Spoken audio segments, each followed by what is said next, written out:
Bueno, buenos días para todos y le damos la bienvenida a las personas que se están conectando en estos momentos nuevamente con nosotros, siguiendo con nuestro evento virtual Campus Day Rectoría Suroccidente 2020.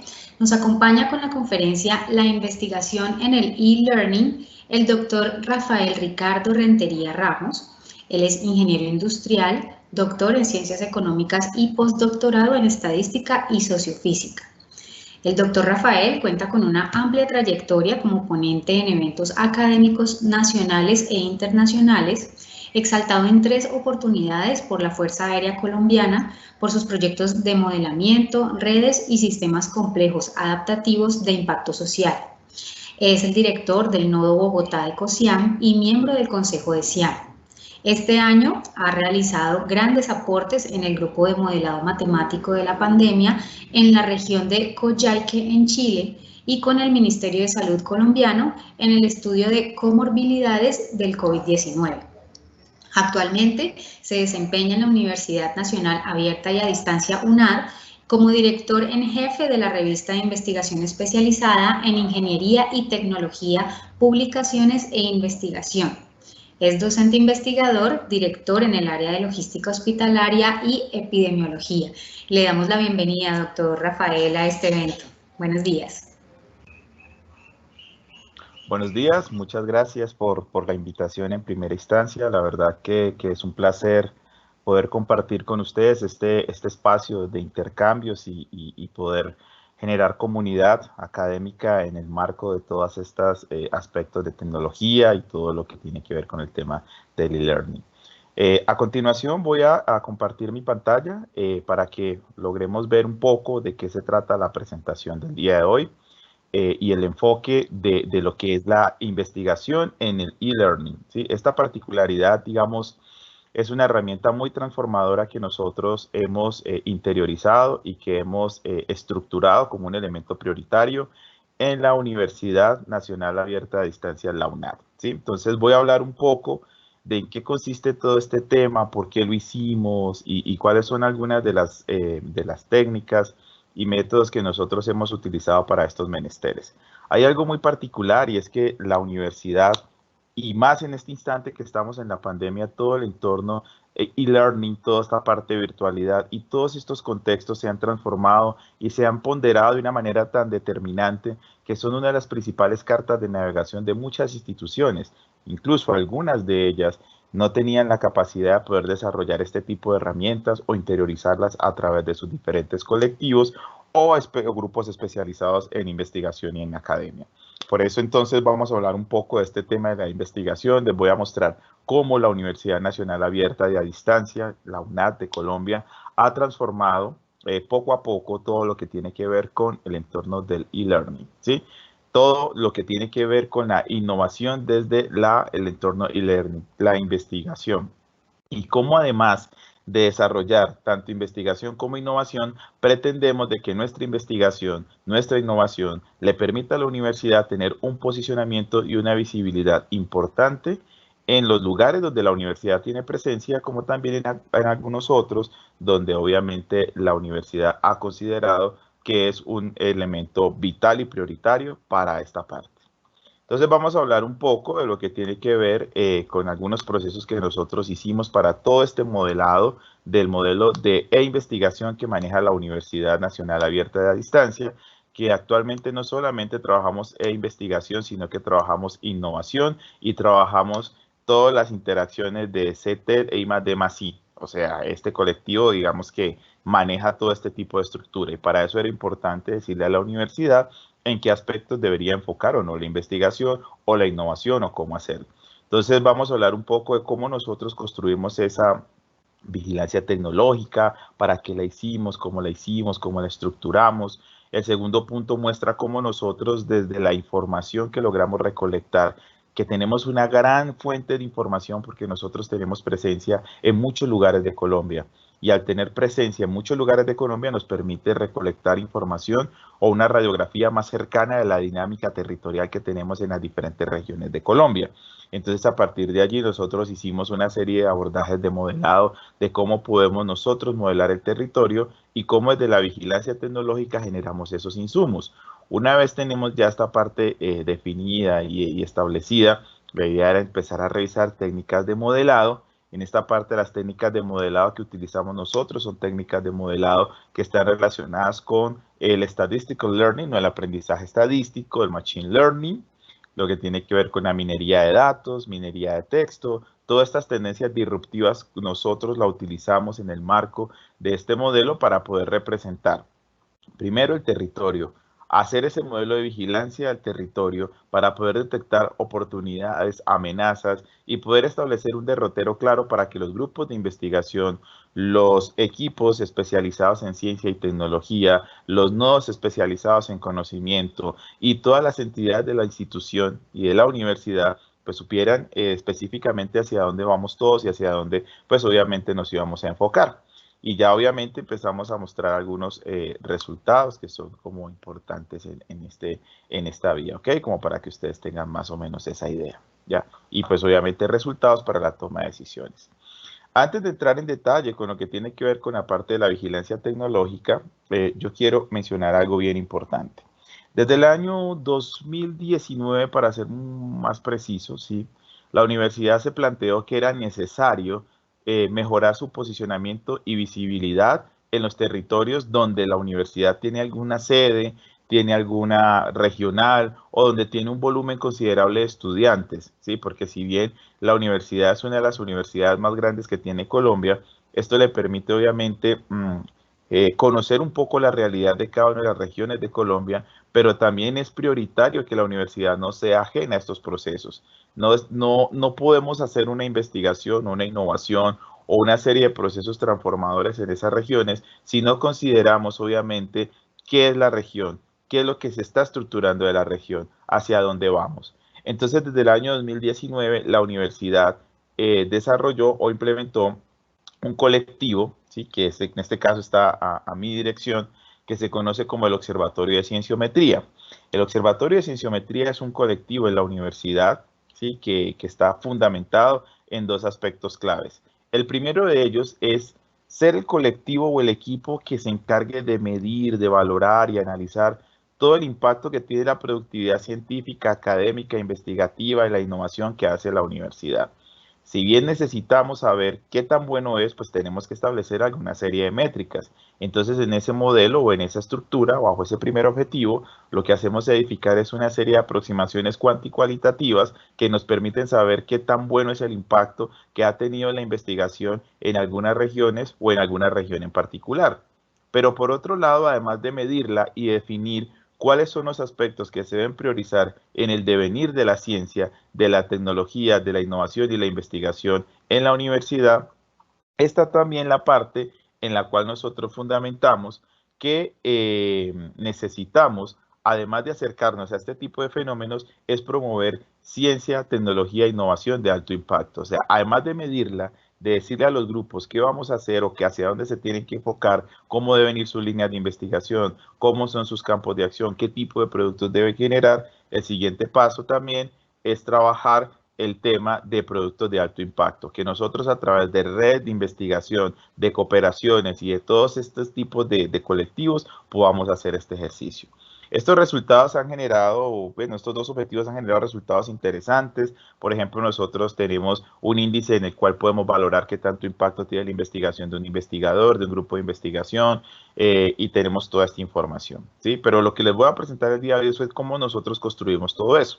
Para construir todo ese andamiaje, toda esa estructura, pues y desarrollamos un modelo de vigilancia tecnológica, ¿sí? Que en este caso se denomina el modelo de vigilancia tecnológica para la gestión académica e investigativa, el MOPTEA.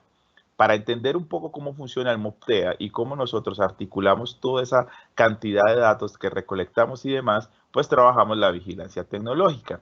Entonces, ¿qué es la vigilancia tecnológica para lograr concatenar y conectar estos dos objetivos y poder cumplir con el factor principal que establece la universidad, que es poder mejorar su posicionamiento y su visibilidad?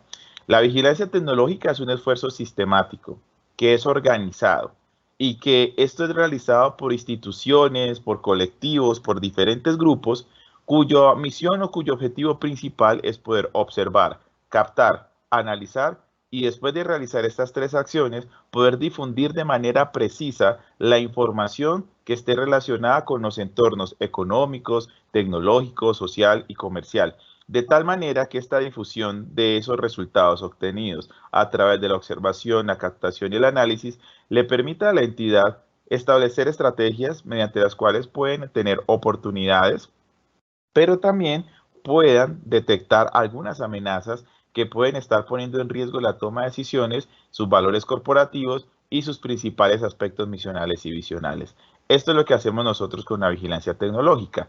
También la vigilancia tecnológica está muy conectado, sincronizado con el aspecto de la inteligencia organizacional o la inteligencia estratégica, porque a través de ella nosotros podemos gestionar instrumentos que se promuevan en esta vía. ¿Cuáles son los pasos que nosotros hacemos típicamente para hacer un proceso de vigilancia tecnológica? El primero de ellos es establecer una planificación. Esa planificación está fundamentada de acuerdo a los objetivos mediante el cual hacemos la vigilancia tecnológica. El objetivo que nosotros utilizamos en la universidad era, bueno, ¿qué debemos hacer o cómo nosotros debemos enfocar la investigación de nuestra universidad para tener un posicionamiento y una visibilidad importante en el territorio? Pero adicionalmente, que nosotros podamos ser parte de las tomas de decisiones de ese territorio, que también podamos ser un actor clave en las decisiones que se toman en ese territorio, tratar de aterrizar la investigación a las necesidades del territorio y no extrapolar modelos que en algunos lugares o en otros contextos diferentes al colombiano funcionan bien. La idea es tratar de convertir las necesidades territoriales en la principal carta de navegación de la institución en temas de ciencia, tecnología, investigación y desarrollo. Obviamente eso genera un reto y es el segundo componente, que es la búsqueda de información. Esa búsqueda y recolección de información era un ejercicio bastante extenuante porque si bien la universidad tiene una cantidad de información y repositorios donde reposa gran información de los estudiantes, tenemos por ejemplo información de más de 5 años de estudiantes donde podemos ver todo su desempeño, los trabajos que han hecho, los logs, o sea, una cantidad de datos que a través de interoperabilidad podemos perfilar, pero no solamente eso, la universidad cuenta con repositorios relacionados con la parte de la difusión científica para los trabajos de grado, lo que tiene que ver con el tema de las revistas, y es una cantidad de cosas, y también se suman los proyectos de investigación, ¿sí? Entonces, estos elementos nos ayudan, por un lado, a conocer cuáles son las capacidades que tenemos nosotros en la universidad y a través de esa recolección de información. Pero por otro lado, tenemos que recolectar información de las necesidades de los sectores, ¿sí? Lo que son planes de desarrollo, planes estratégicos y todo este tipo de cosas, ¿no? En esa parte hicimos unos desarrollos computacionales bien interesantes utilizando algunas herramientas de minería de datos y algunas herramientas disruptivas que nos permitieran a nosotros, obviamente, capturar, recolectar esta información para hacer análisis. Ya aquí en esta parte entramos con análisis estadísticos completos, que voy a mencionar algunos. Generamos obviamente una difusión de esos resultados a los grupos, a las decanaturas y a todas las entidades que de una forma u otra tienen injerencia en este proceso, y con esto tomamos decisiones y les voy a mostrar cómo esas decisiones se tomaron y qué tipo de trabajo se hicieron. Bueno, para hacer entonces la vigilancia tecnológica existen una gran cantidad de aplicativos en los cuales nosotros podemos hacerlo. Voy a mencionar algunos como para que ustedes, los que estén interesados, puedan empezar a hacer ese ejercicio. Vamos a hablar, por ejemplo, me permiten, voy a seleccionar el cursor, ¿sí? Para apuntar y hablar en detalle de cada una de ellas. En esta parte tenemos uno de los más básicos, es el IntelliGom. El IntelliGom tiene dos estructuras. Hay una estructura que es el de repositorios básicos y hay otra estructura que es el de patents. Esta estructura de los repositorios básicos, el IntelliGom lo que hace es conectar bases de datos, en este caso bibliográficas, que están relacionadas con productividad científica. Típicamente son bases que trabajan para Iberoamérica, en el cual nosotros encontramos Cielo, Redalí, tenemos Dialnet, todas estas bases que de una forma u otra toman toda esa información de los artículos que se publican allí, dejan estos metadatos disponibles y nosotros podemos hacer una serie de modelos de cienciometría y bibliometría para poder establecer patrones y modelos que nos permitan definir qué es lo que se está investigando en la región, hacia dónde están tendiendo las investigaciones en ciertas áreas del conocimiento. Luego tenemos por otro lado el IntelliGom Patent, que es un ejercicio o un tipo de modelo similar al que tenemos acá, pero lo que intentamos hacer nosotros aquí es algo no tanto cienciometría, sino una especialización de la cienciometría, que es la patentometría. Tratar de hacer estudios sobre todo lo relacionado con las patentes, cuáles son las últimas patentes, en dónde se están dando, en qué campos hay escasez de patentes, dónde podríamos profundizar. Y allí se suman, por ejemplo, como el Patent Lens, que es otro aplicativo muy similar a Intelligon. La diferencia es que tiene mayor cantidad de bases de patentes. Tenemos, por ejemplo, el GoPubmed, que es una herramienta desarrollada por la base de datos PubMed, que es donde se refiere o se referencia a la mayor cantidad de información relacionada con publicaciones epidemiológicas, publicaciones relacionadas con salud, publicaciones relacionadas con todos estos aspectos médicos. Y lo que uno hace es tratar de hacer un ejercicio de vigilancia para trabajar lo que se conoce en medicina como la medicina basada en evidencia. Es decir, que así nosotros no conozcamos algunos casos, pues a través de algunos reportes de investigaciones y todos los metadatos y toda esta parte de la ciencia abierta que utilizan estos repositorios, podamos construir, digamos, modelos que nos aproximen a esas dinámicas. Y pues obviamente existen algunos otros clásicos que tenemos acá, como es el TouchGraph, que es una herramienta para representar a manera de grafos. Tenemos Google News, Google Scholar, y ya por ejemplo, Vigilate de Thomson Reuters, sí es un poquito más costoso, sí hay que pagar, pero uno puede hacer vigilancia a través de algunas herramientas gratuitas y obtener buenos resultados. Entonces, estas serían como algunas de las fuentes que uno podría considerar para hacer ese ejercicio, ¿no? Si ustedes lo quieren hacer y que obviamente puede ser fácilmente implementado en nuestras instituciones. Como lo mencioné en el esquema inicial, el punto era saber cómo nosotros podemos hacer una planificación adecuada para poder enfocar esa vigilancia y podernos contestar esas preguntas. Una de las preguntas que nosotros nos hacíamos era, bueno, ok, nosotros queremos establecer nuestra investigación a partir de las necesidades territoriales. Perfecto, pero ¿por qué conocer cómo se comporta un territorio no permite inferir cómo lo hará otro de igual estructura y en las mismas circunstancias?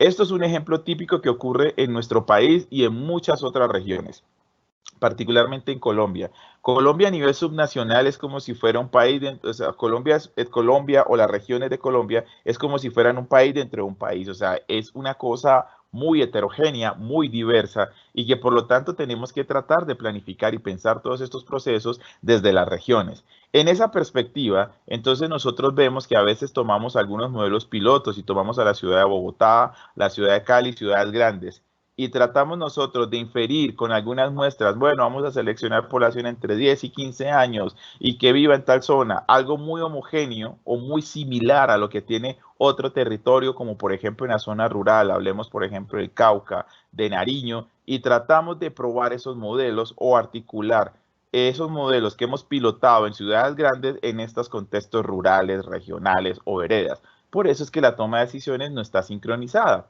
Entonces lo que nosotros tratamos de hacer es perfecto. ¿Cómo nosotros podemos modelar territorios y así a través de esa modelación de territorio podamos obtener resultados que a través de esa vigilancia o que esa vigilancia nos promueva para mejorar la toma de decisiones? Pensemos en detectar esas necesidades con modelos propios, adaptables y reconocidos a las necesidades del mismo.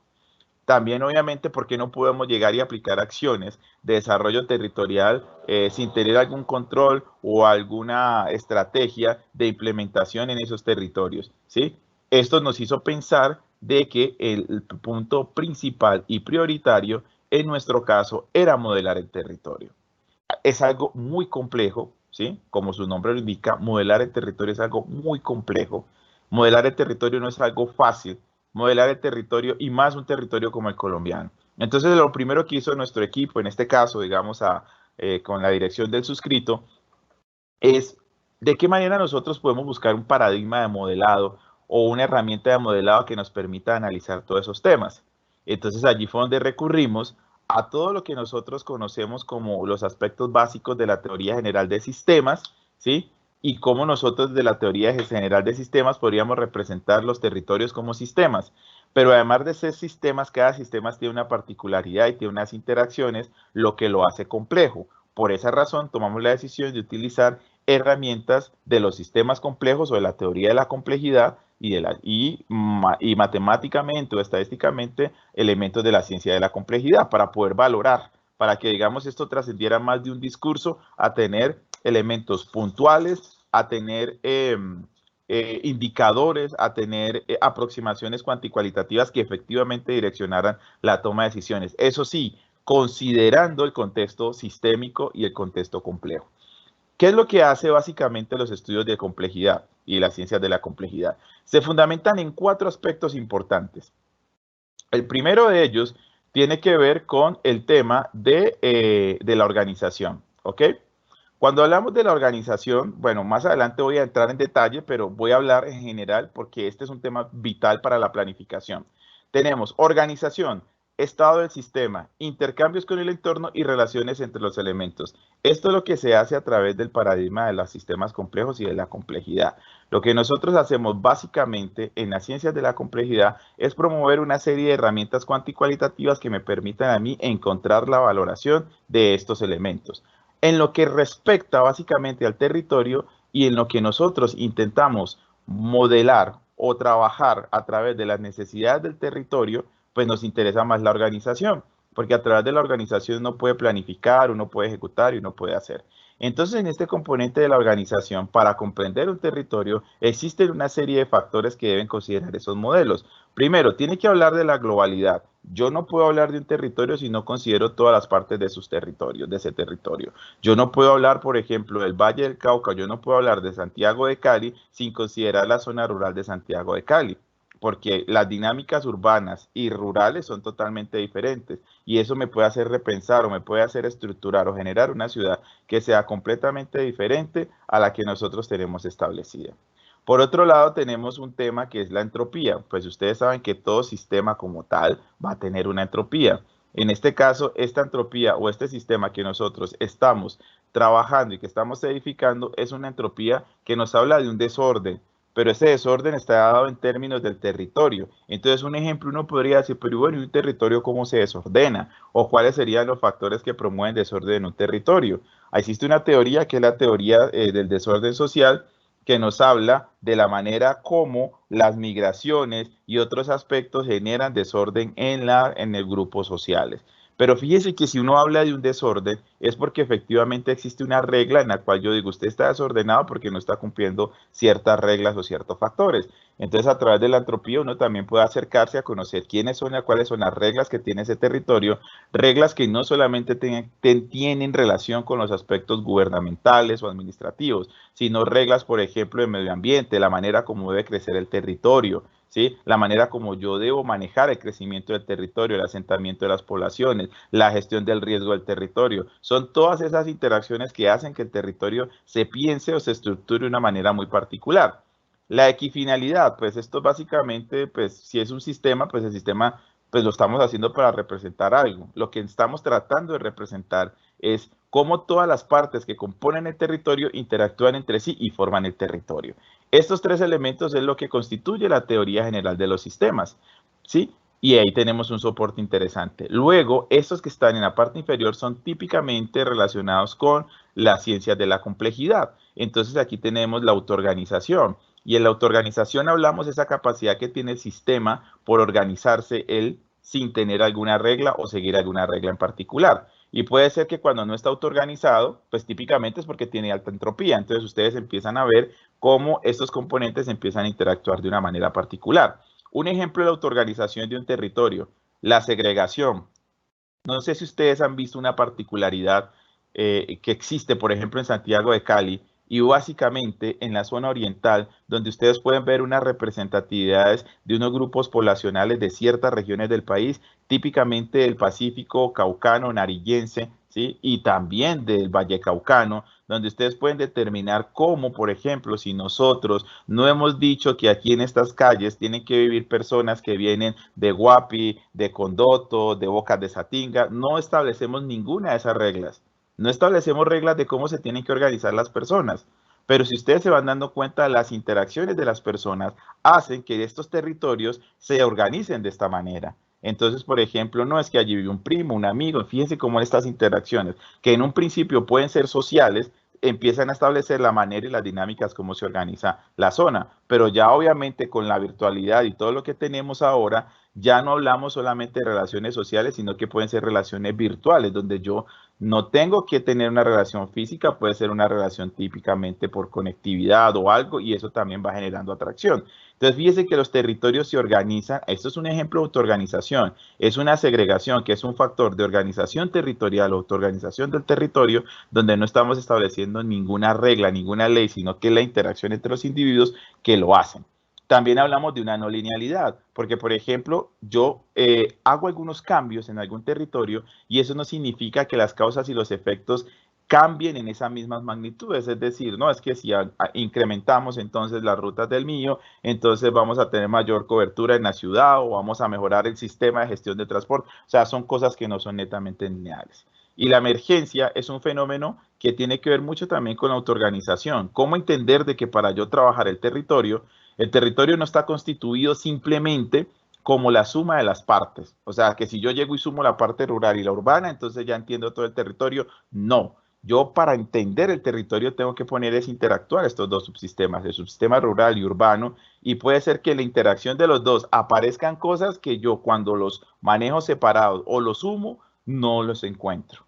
El dinamismo, pues obviamente el territorio y todas las condiciones de él son dinámicas y básicamente la resiliencia, que es esa capacidad que tiene el territorio de recuperarse por sí mismo ante ciertos elementos. Por ejemplo, resiliencia en lo que tiene que ver con los asentamientos subnormales urbanos. ¿Sí? Ustedes ven, por ejemplo, el tema que tiene Cali en la parte oriental, todos esos caseríos que se ubican alrededor de la laguna del Pondaje y de todos estos sectores. Entonces nosotros empezamos a generar disrupciones o empezamos a generar aspectos que irrumpan en ese ecosistema, pero al final, digamos, estas personas se sobreponen a esa disrupción y vuelven y retoman y hacen este proceso. Entonces también nosotros podemos tener una resiliencia que puede ser vista desde dos puntos diferentes. Este es uno, pero también está el otro, la resiliencia que tiene la población y el territorio en poder reponerse ante ciertos fallos del ambiente, como los, por ejemplo, el cambio climático, cómo yo readapto mis prácticas y mi interacción con el territorio. Esto al final lo que nos quiere decir es que se puede constituir en estos 6 elementos que tenemos acá, que es impredecible, o sea, es decir, el hecho de que usted trabaje un territorio y estructure un territorio, en otra parte no significa que usted va a entender todos los territorios con esa misma dinámica. La parte de la recursividad, que es, por ejemplo, no podemos entender un territorio sin las realimentaciones que existen entre ellos, la manera como, por ejemplo, las entradas tienen que ver con la salida, lo que yo les mencionaba. Si yo tengo una alta entropía, pues entonces voy a tener poca autoorganización, ¿sí? Y ese tipo de cosas. La sinergia es la manera como se acoplan los sistemas y lo que tiene que ver con el orden-desorden y la homeostasis como un elemento intermedio. Ahora, todo este tipo de cosas, ¿cómo se lleva en un territorio? Así como se los presenté. El territorio debe ser considerado como un todo, es sinérgico. ¿Tiene entropía? Yo ya les expliqué para qué está la entropía. ¿Es impredecible? Sí, tienen todas las condiciones. Si ustedes ven el esquema de lo que estudia la complejidad, es muy parecido a lo que estudia o lo que se utiliza o lo que se debe tener en cuenta para modelar un territorio. El territorio es no lineal, tiene múltiples componentes y además de eso, obviamente, tengo variables de estado del territorio, paisajes, estructuras y formas. Acá en este modelo también tenemos lo mismo. Estas son el estado del sistema y así lo podemos ver. Y si queremos ver un poco más las dinámicas, pues aquí podemos ver las perturbaciones que tienen los territorios, los atractores, etcétera, etcétera. Esto es lo que nos hizo pensar, ok, perfecto, ya sé que un territorio tengo toda la teoría y toda la estructura para modelarlo como un sistema complejo. Pero la pregunta es, ¿cómo modelo yo un territorio? Matemáticamente, computacionalmente, estadísticamente, a través de esos elementos, ¿cómo yo lo puedo hacer? Existe un formalismo que se conoce como el formalismo de las redes complejas. Es un formalismo que intenta representar a través de grafos las interacciones que tiene un sistema. En este caso, los nodos o los vértices o esas entidades pueden ser elementos característicos del sistema. Entonces, si hablamos de un territorio, pueden ser personas, pueden ser grupos, pueden ser infraestructura, etcétera, etcétera. Entonces, hay varias formas de uno modelarlo. No quiero entrar en detalles en todas, solamente voy a dar unas apreciaciones porque el tiempo, digamos, es apremiante y para poder llegar a los resultados que quiero mostrarles.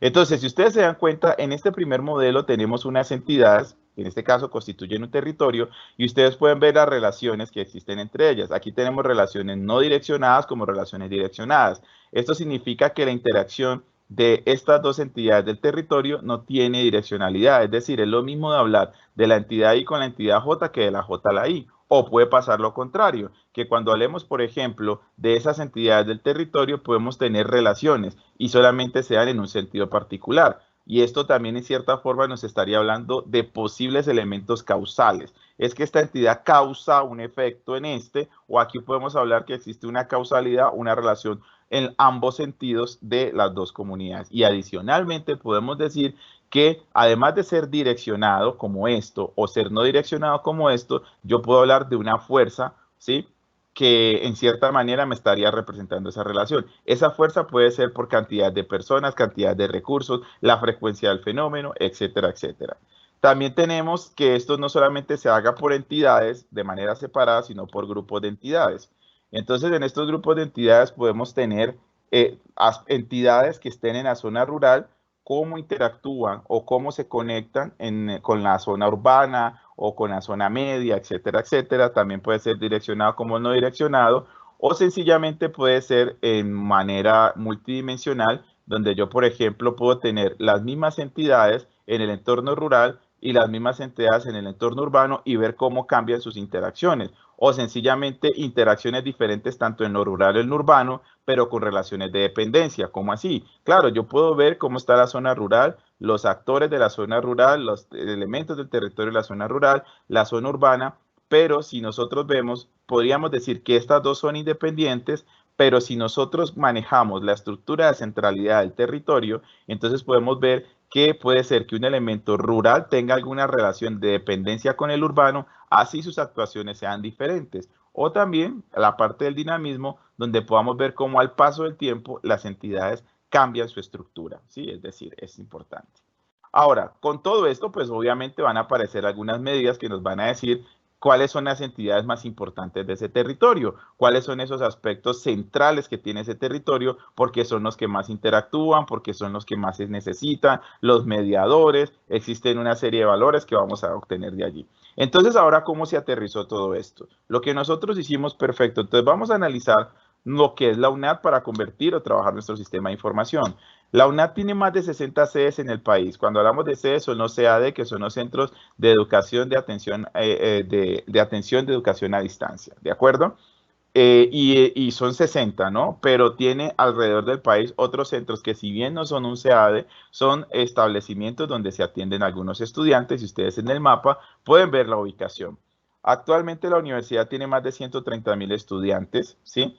Y creo que es un poco más porque solamente en este semestre el incremento de matrículas que nosotros tuvimos en el marco de la pandemia fue alrededor de 12,000 estudiantes en el semestre de agosto a diciembre del 2020, es decir, 2022. O sea que esta cifra casi estaría en unos 150, 160,000 estudiantes más o menos. Es la única universidad colombiana que tiene una sede en el exterior. La UNAD tiene una sede que se llama la UNAD Florida, que está ubicada en el estado de la Florida, en Estados Unidos. Como ustedes pueden ver, y de acuerdo a las posiciones que están todos los centros de la universidad y algunos que se intentan aperturar como una nueva estrategia de posicionamiento de la universidad en los diferentes contextos regionales, es importante entonces conocer ese territorio y recrearlo. Entonces, el Observatorio de Cienciometría empezó a hacer ese ejercicio. Bueno, entonces, ¿cómo vamos a recolectar esa información? ¿Cómo nosotros podemos transformar esas fuentes de información, ¿sí?, en conocimiento? Ya no hacíamos la típica transformación de datos en información, sino de ir de información a conocimiento, y conocimiento que le permitiera a la universidad mejorar su posicionamiento y visibilidad en los diferentes contextos. ¿Cómo nosotros pretendemos lograr ese mejoramiento, ese posicionamiento y esa visibilidad? Por estas preguntas sistemáticas, es decir, bueno, ¿cuáles son las tendencias o áreas de conocimiento con mayor impacto en los contextos locales, regionales, nacionales e internacionales? Por eso es la importancia de modelar bien el territorio, para podernos mover de manera adecuada y precisa en estos contextos. Pero adicionalmente, bueno, ya detecté esos temas. ¿Y cuáles son los productos? ¿Son productos de desarrollo tecnológico? ¿Son productos de nuevo conocimiento? ¿Son productos de apropiación social de conocimiento? ¿Cuáles? ¿Cómo son? ¿Sí? Por otro lado, entonces, llegó el gran reto de recolectar esa información. Muy bien, aquí con esto entonces vamos a definir cómo vamos a hacer la investigación. Y entonces lo que hicimos fue empezar a hacer unos ejercicios que están basados en interoperabilidad de datos a través de la creación de unos BUP, ¿sí?, y un proceso de web scraping. ¿Cómo así unos book y unos web scraping? La idea era que nosotros empezamos a programar una serie de robots que se fuera por toda la web recolectando información de componentes que estuvieran relacionados con estas preguntas generadoras de investigación. Miremos, bueno, ¿qué Colombia? ¿Cuáles son las regiones de Colombia? ¿Cómo están? Y demás. Y lo que hicimos fue que pegamos ese book que hicimos a un proceso como oculto o enmascarado de Google académico, perdón, de Google. Es decir, que él utilizaba como cuando uno va a buscar en Google, que uno coloca los patrones de la información o la cadena de búsqueda, pero que lo hiciera de manera automática, pero lo hiciera a través de los elementos que mencioné previamente. Y entonces, por ejemplo, empezamos a tomar fuentes como, por ejemplo, el ranking de Shanghai. ¿Qué es el ranking de Shanghai? Es un ranking que clasifica las mejores universidades a nivel mundial. Y entonces, además de clasificar las mejores universidades a nivel mundial, nos dice cuáles son los mejores departamentos, facultades y programas. Y nosotros lo que hicimos fue que hicimos un análisis de similitud en el cual podríamos establecer, perfecto, cuáles son las universidades más importantes del ranking de Shanghai que tienen programas, facultades tan similares al que tiene la universidad. Y así clasificamos. Entonces, de esa manera nosotros podemos identificar quiénes son las universidades más grandes. Luego de hacer ese proceso, identificar esas universidades por las dependencias, por las áreas y demás, lo hicimos con los investigadores. Muy bien, ¿y quiénes son los investigadores? ¿Cuáles son esos investigadores con índice H por arriba de 20 o de 30? Google Scholar de 40, ResearchGate más arriba de 35, ResearchID por 24, todos estos, o sea, que nos mostrara cierta manera investigadores, pero top, en lo más alto, ¿sí? Y con esta información lo que nosotros hicimos fue básicamente, ok, ya lo encontramos, esto es la universidad, en ingeniería, por ejemplo, el Tecnológico de Massachusetts, ¿quiénes son los investigadores más importantes? Son estos 10 de acuerdo a esos criterios. Entonces vamos a hacer otro proceso de BOOP y de web scraping, donde nos metíamos en la web y bajábamos toda esa información de la web y de todas estas fuentes, de tal manera que creamos bases de texto, bases de datos textuales, ¿sí? Y entonces tomamos toda la producción intelectual de esos investigadores, los últimos 5 años, y analizábamos todos los papers, cogíamos sus resúmenes, sus palabras claves y todo ese tipo de cosas, ¿sí? Y entonces con esto empezamos a crear bases de datos que nos permitían conocer realidades. Ranking de Shanghai nos permitía conocer todo a nivel internacional, lo más importante a nivel mundial. El ranking QS, que es un clasificador de rankings a nivel latinoamericano, hacía casi lo mismo que el de Shanghai, pero a nivel latinoamericano, con la diferencia que QS lo que hace es revisar cuáles son esas universidades con mayor prestigio académico y mayor prestigio en el empleador. Y obviamente no trae el criterio excluyente de Shanghai, que es que para estar en Shanghai, pues tu universidad o el lugar donde tú estás tiene que haber generar un premio Nobel o que un premio Nobel labore allí. Obviamente en Latinoamérica no vamos a tener esto, pero el conocer la importancia de que tiene esa institución en el empleador y además que tiene en el sector académico, esa reputación, pues nos permite clasificarla. Luego llegamos entonces a un tercer ranking, que es un ranking colombiano, el ranking Sapiens. Sapiens tiene ranking de universidades, tiene rankings de grupo de investigación y de revista. Para nuestro caso fue el grupo de investigación. La idea fue que nosotros tomamos aquellos grupos de investigación que están en las mismas áreas de conocimiento de los grupos de investigación que tiene nuestra universidad y revisamos cuáles eran los que habían tenido la mayor progresión en el último periodo de tiempo, que el periodo de tiempo tanto para la información como para los análisis fueron los últimos 5 años. Y entonces empezamos a hacer un proceso similar al que se hizo con los rankings anteriores, que era buscar quiénes son esos investigadores de esos grupos, en dónde están investigando, qué están haciendo. Y por eso tomamos información de los Group Lab, de esos grupos de investigación que están en Sapiens, y de los CB Labs, de esos profesores que integran ese grupo de investigación. Y esto también lo hicimos con nuestro grupo de investigación. Actualmente la universidad tiene 51 grupos de investigación reconocidos. Hicimos ese proceso por los 51 grupos de investigación. Entonces, de esa manera logramos constituir unas bases de datos textuales gigantes que nos hablaban, por un lado, del contexto mundial, ¿sí? Contexto latinoamericano, que también hace da parte del internacional. Y por otro lado, nos acercamos al tema que tiene que ver, por ejemplo, con los grupos de investigación o la dinámica propia de los grupos de investigación. Esto no es suficiente porque, pues, obviamente buscamos establecer sincronía con las necesidades territoriales. En ese sentido, lo que nosotros hicimos también fue articular información que estaba referida a lo que tiene que ver, por ejemplo, con los planes. En este caso tenemos planes Horizon 2020 y 2030, que son estrategias investigativas, científicas que se han gestado en Europa y que la cual obviamente Colciencias y otras entidades latinoamericanas están promoviendo participación en ella. Lo que tiene que ver con Industrias 4.0, tomamos información de bases indexadas, como les mostré, de Scopus, de Web of Science, de Google Scholar, todo aquello que sea open access, ¿no? Que eso también es muy importante. Este proyecto todo se fundamentó en trabajar temas de open access, ¿sí? También trabajamos temas relacionados con informes técnicos por organizaciones estratégicas y gubernamentales para la toma de decisiones como la ONU, la OEA, el BID, y entre otros. Y adicionalmente también consideramos, ¿sí?, el tema de planes de desarrollo, por ejemplo, el Plan de Desarrollo Nacional, vigencia 2018-2022, pero también los planes de desarrollo regionales que se gestaron. Con toda esta información, entonces establecimos, ok, perfecto, ya sabemos que con este componente vamos a trabajar el componente de investigación y sabremos cómo enfocar la investigación, pero nos queda faltando algo más. ¿Cómo hacemos las I+D? Es decir, cómo nosotros podemos hacer investigación e innovación y desarrollo para completar la triada magnífica de lo que intenta nuestra universidad. Entonces, ¿cómo hacemos esa detección de necesidades? Pues hicimos un ejercicio parecido, aunque tomamos fuentes diferentes. Todos los planes, políticas y estrategias de innovación que se han gestado en el país.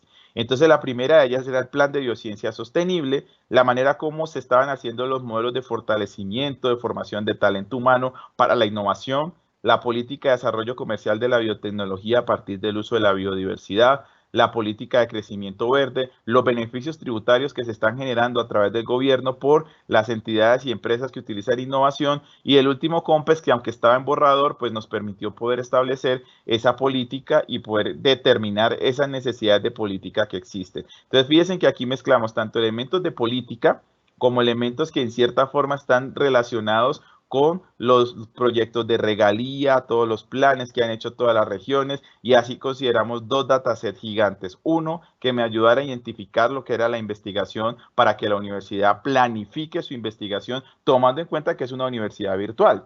Y por el otro lado, tenemos el tema de la innovación, ¿sí? Y a través de esos dos datasets, entonces, el punto fue el siguiente: bueno, ya tiene la información, ya planificó, esos son sus objetivos, ya tiene la fuente de información, está recolectada y demás. Pero entonces ahorita, ¿cómo usted conecta ese modelado que explicó allá arriba del territorio con lo que tiene las fuentes de información?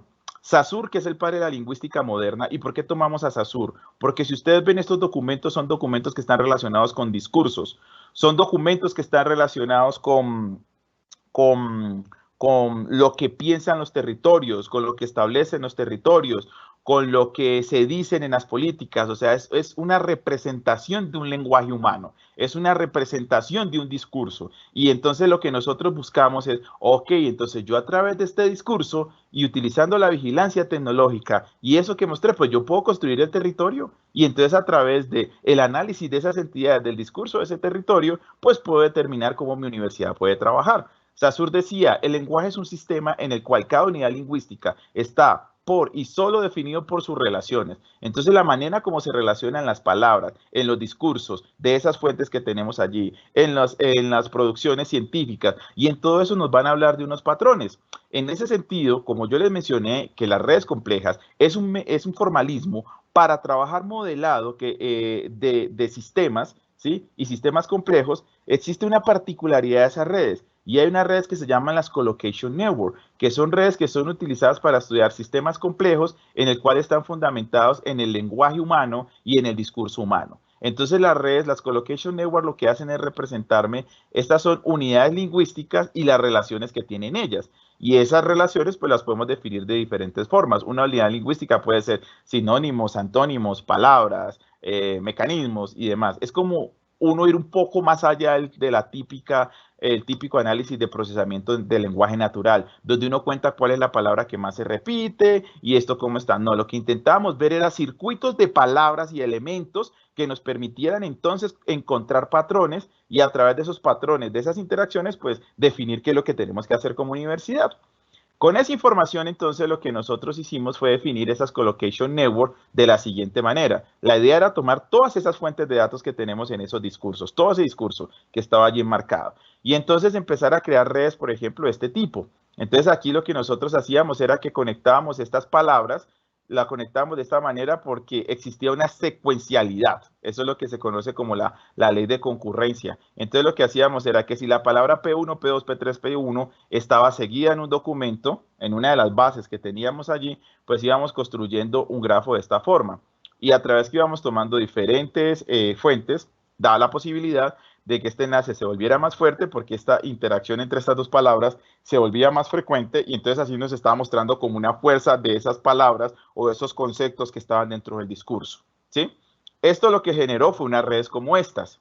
Entonces aquí tenemos unos resultados para la Escuela de Ciencias Básicas, Ingeniería y Tecnología de nuestra universidad y aquí podemos ver, por ejemplo, que esto es lo que pasa a nivel internacional, esto es lo que pasa a nivel latinoamericano, esto es lo que pasa a nivel Colombia y esto es lo que pasa con todos los proyectos y los productos de investigación de nuestra universidad. Lo primero que se observa es que nosotros somos ultra dispersos. Entonces, estamos tratando de trabajar una cantidad de temas de investigación que realmente esos temas no se conectan, no hay una concatenación, no había una unión, no hay una interacción de nada. Y esa dispersión que se presenta en ese grafo lo permite ver. Cuando nos comparamos, por ejemplo, a nivel internacional, que son los que hacen las universidades más grandes del mundo, ellos tienen unas temáticas definidas. Luego lo que se hizo fue establecer una especie de unas métricas de isomorfismo, tratar de encontrar formas o circuitos de temas o palabras o conceptos que estaban aquí, que eran muy fuertes, y reflejarlos en esta red, que es lo que investigan los grupos más prominentes del país en las mismas áreas del conocimiento. Y para nuestra sorpresa, nosotros encontramos isomorfismos bajísimos y con poca equivalencia. ¿Qué quiere decir con esto? Que esos circuitos, por ejemplo, cuando se habla de innovación social, medio ambiente, seguridad, por ejemplo, que es una triada o un clique de cuatro interacciones, lo tratamos de buscar acá, nunca lo encontramos. Eso nos muestra, la universidad estaba investigando tantas cosas que primero no estaban articuladas, pero segundo, y lo más preocupante, no se articula ninguna de las dinámicas que está haciendo el territorio colombiano, ¿sí? Los grupos de investigación. Aquí estoy hablando de los rankings, porque también se hizo otra red de acuerdo a los planes de desarrollo y se hizo el mismo ejercicio. No teníamos ninguna relación entre esas necesidades, ¿sí? Entonces, ya sabemos que tenemos que estructurar todas nuestras líneas y cómo tenemos que hacerlo. Ahora hicimos el mismo ejercicio con la parte de innovación. Entonces ya con esto detectamos la investigación dispersos, no sabemos dónde estamos, no sabemos qué somos. Ahorita en los resultados ustedes van a ver cómo nosotros enfocamos la investigación, cuáles fueron los campos que nosotros establecimos como líneas. Y para la innovación hicimos algo parecido. Con todos esos documentos y esas mismas unidades construimos esta red y encontramos que existían, obviamente, y para aclarar, estos documentos han pasado por un proceso de limpieza. Se quitan esos conectores, esas palabras que no tienen nada que ver y que aumentan la entropía, se pinta todo este tipo de cosas. Y obtuvimos, por ejemplo, en innovación que existen 2.500 aspectos o unidades lingüísticas o temáticas centrales, temáticas importantes que se relacionan con la innovación en Colombia. Y entonces, ¿cómo nosotros podemos entender ese contexto? Perfecto. Yo para medir el estado y no para saber el estado del territorio y saber cómo yo desde este modelo puedo promover resultados que me permitan ver eso, entonces esto es lo que se mide el estado del territorio, mirando paisajes, estructuras y formas. En un sistema complejo, eso se mide de esta manera y la unión de estos dos para una red lo hago a través de estas métricas que tenemos acá. Entonces, de esta manera, a través de estas métricas, yo puedo encontrar los elementos que me hablen del estado del territorio y saber la innovación que tengo que promover para ese estado. Luego, para la parte dinámica, esta es la dinámica del territorio, así se modela en un sistema complejo y así se modela en redes. De esta manera, nosotros, a través de estas 4 métricas en redes, podemos ver todos estos estados de estos lugares. Entonces, la primera era la densidad. Bueno, ¿qué tan densos son esos términos? Es decir, ¿qué tan conectados están esos términos entre sí? Entre más conectados estén esos términos es porque, por ejemplo, para la innovación todos son igual de importantes. Y yo no puedo hablar de un desarrollo sin hablar de una capacidad y sin hablar de unos elementos. Esto es una medida que es un indicador que está entre 0 y 1. Entre más cerca esté a 1, pues más importante es ese término, ¿no? Más importante, más densa es la red. Es decir, que todos los 2.500 entidades que detectamos, todas son igual de importantes para innovación. Nos dimos cuenta que es un valor supremamente bajo. Es decir, en el país se establecen una cantidad de elementos de innovación, pero hay poca interacción entre ellos. Entonces, esto es un primer vacío que nosotros encontramos, porque la política pide una cosa, las convocatorias tratan de acondicionarse a la política, pero piden otras cosas, y las universidades, investigadores y los actores hacen otra. Y entonces este valor de 0.01 nos hizo pensar, ok, esto significa que hay unidades más conectadas que las otras, ¿sí? Porque no están interactuando de manera homogénea. ¿Cómo las buscamos? Con el grado nodal, que nos dice cuántas conexiones tienen las entidades del modelo que estamos analizando del sistema. Para nuestro caso y en la innovación en Colombia encontramos estas son las 20 unidades más conectadas. Por ejemplo, en el caso del desarrollo, existen 560 factores dinamizadores de desarrollo o el desarrollo es el dinamizador de esos 560 factores de innovación en Colombia. Y tenemos sectores de los contextos rurales, urbanos y demás, los recursos ambientales, sociales, transferencia de conocimiento, sostenibilidad, crecimiento, innovación verde, la parte empresarial, la biodiversidad, productos. Estas son todas las necesidades o las necesidades más importantes en innovación que tiene Colombia. Y lo que nosotros hacemos es muy simple.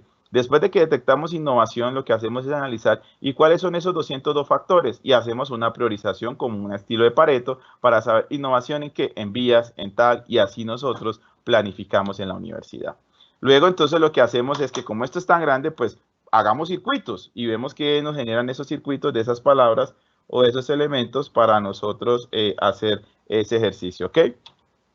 Entonces, a partir de esta información, lo que nosotros hacemos es empezar a analizar todo lo que corresponde, digamos, con esta estructura y lo que hacemos es encontrar como esas comunidades o esos grupos que en cierta manera se relacionan o interactúan entre sí para conectarse, digamos, entre esos elementos, ¿ok?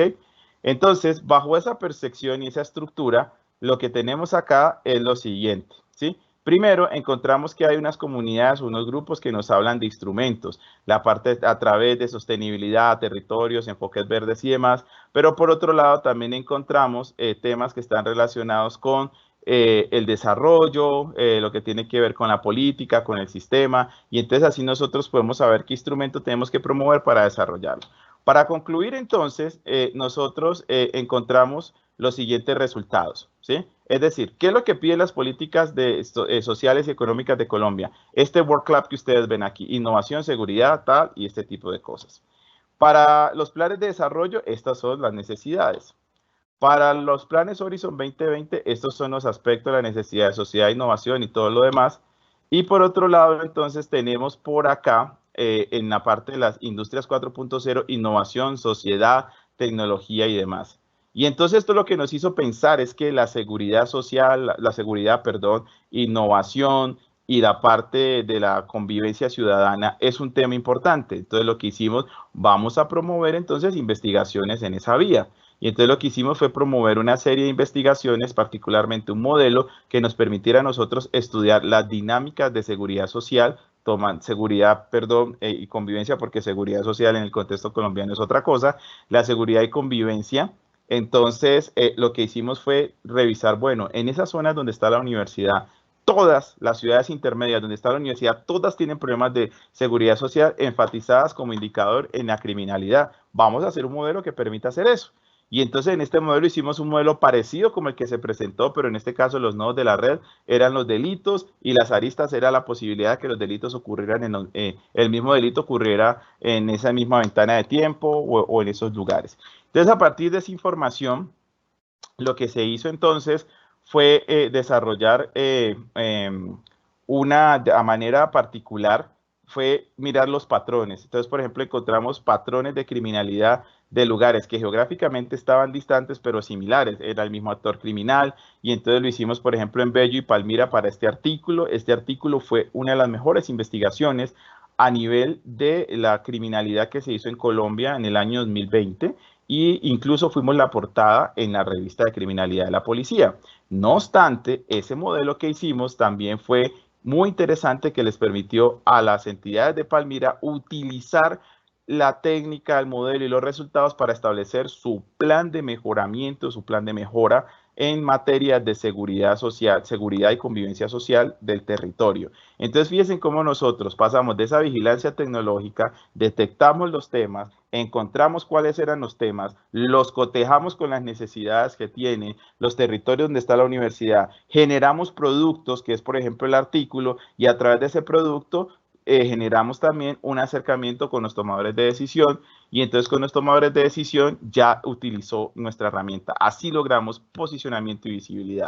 Adicionalmente, generamos un libro de investigación donde hicimos todo el análisis de las ciudades intermedias, donde la universidad tiene presencia, y otras también de Colombia que son estratégicas para la universidad crecer.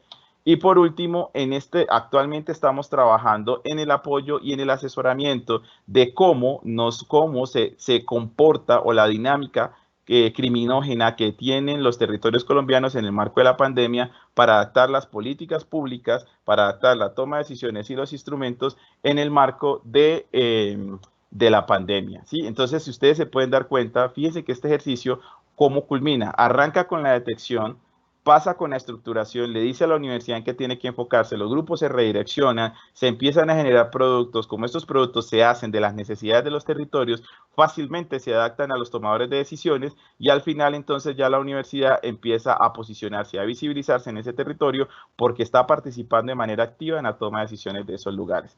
Les agradezco mucho el espacio, muchas gracias, quedo atento a cualquier duda, pregunta o inquietud que pueda surgir. Muy amables.